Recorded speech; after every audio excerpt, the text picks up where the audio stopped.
O sacrament most holy, O sacrament divine, all praise and all thanksgiving. A reading from the first letter of St. Paul to the Corinthians.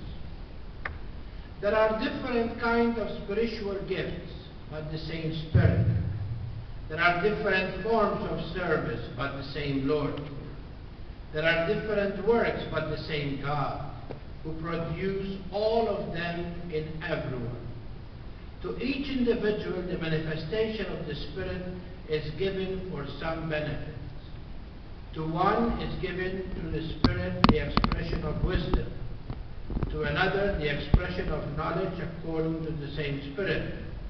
To another, faith by the same Spirit. To another, gifts of healing by the same Spirit. To another, mighty deeds. To another, prophecy. To another, discernment of spirit. To another, variety of tongues. To another, interpretation of tongues. But one and the same Spirit produces all these, distribute them individually to each person as he wishes. The word of the Lord. Thanks be to God. Well, as you know, St. Paul knew this from the very day of his conversion.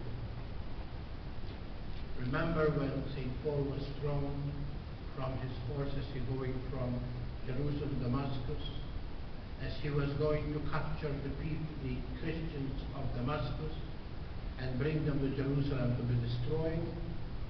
There Jesus appeared to him and said, Saul, Saul, why are you persecuting me? As I told you many times, Saul and St. Paul never met. And so he said to him, who are you then persecuting? And Jesus said to Saul, I am Jesus that you are persecuting. And there St. Paul understands that there is no division between church and Jesus. They are one. Because Jesus is the head of the church, and the church is his mystical body. And that's why today he's speaking about that oneness. Because one is the Spirit that was given to us by virtue of baptism. And one is the Spirit that works in all of us for the same building of the church. And that's why he said there are different ministries, but the same Spirit. Why? Because although we have different talents and different gifts, it was given to us for the building of the mystical body here on earth. To one, the Spirit was given the Spirit of healing. There are people who by their words, they can heal people. By their touch, they can heal people. And even by being there for people, they can heal people. Do you ever notice that sometimes the people who comes to you, they have nothing to say. Just being there is enough for them and enough for you to feel that somebody cares. And that really gives you a great relief. There is another, the mighty deeds, those who make the miracles, those who really survive people from disaster and help them to become.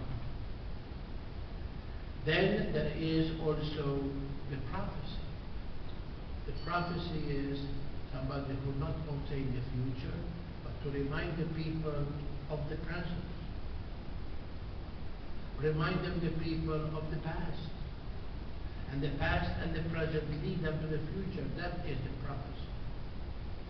There are others who have the various of tongues.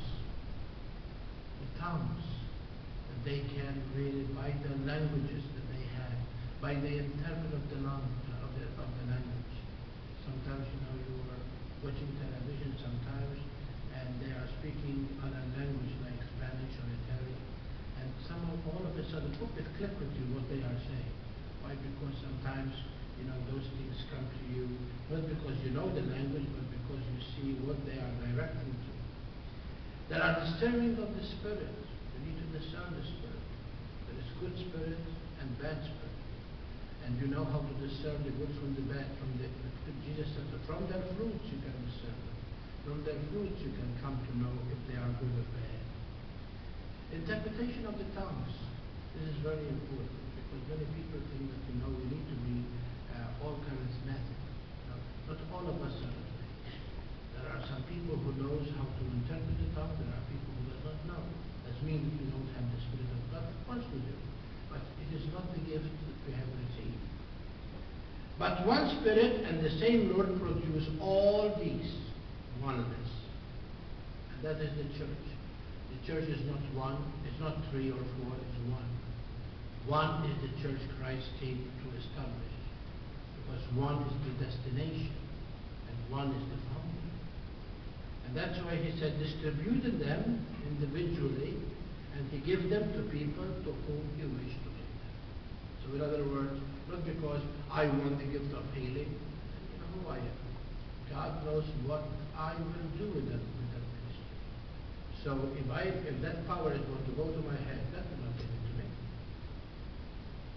If God knows that I am not, good in prophecy, He's not going to give it to me because He is going to destruct the church. You say, well, then why there is people who are heretics? Well, because we have different will. Not everyone who becomes a doctor is a good doctor. Not everyone who wants to be a mechanic is a good mechanic. There are some people who are born this way. And there are some people who push themselves through school to become. I know many doctors and lawyers that they quit their profession because they were pushed by their parents, whom they don't have no joy in it, and become to find something else they have to do. So what is the message that we take with us? Especially the message is so powerful. God loves His church so very much that He wants us to be built. He wants us to continue to be built and when we pass on. As I told you yesterday in the sermon, I consider the church as a symphony. And the symphony, you have the harps, you have the trumpets, you have the trombones, you have all kinds of instruments there. But when the conductor lifts his hands, and all of them are playing the same music, and listen to the direction of the conductor, the symphony is one. And the same thing with the church. The church cannot be 2 or 3, one. And that is exactly what the Spirit does. That He built us so much and gave us so much needed to build the church that He continues to assist us and use what God has given us for the common good. As we listen to St. Paul today, let us take it on a personal level now. That each one of us, God has given us a gift. And each one of us know the gift that we have. You know what are your strengths. You know what is your weakness. Use your strength to build the church of Christ. Use it, what God has given you, to be a steward for this building of the church. Whether it is treasure, time, talent, whatever it is, use it so that you continue to build the church. Because the church is the mystical body of Christ. It's like that bride waiting to meet her groom. She's not there yet. But in order that the bride will meet the groom, it needs that we will be her vehicle by which we one day make her arrive at her destination. May the Holy Reading and this read and the inspiration of the reading continue to help us understand that one is the church, and each one of us are like a part of the body, who although we are not the whole body, we are, by our participation, we are helping this body to function. And this is what we need to learn, because the church is one, and one is her goal, to bring others to know Jesus, till one day she arrives at her one destination, and that is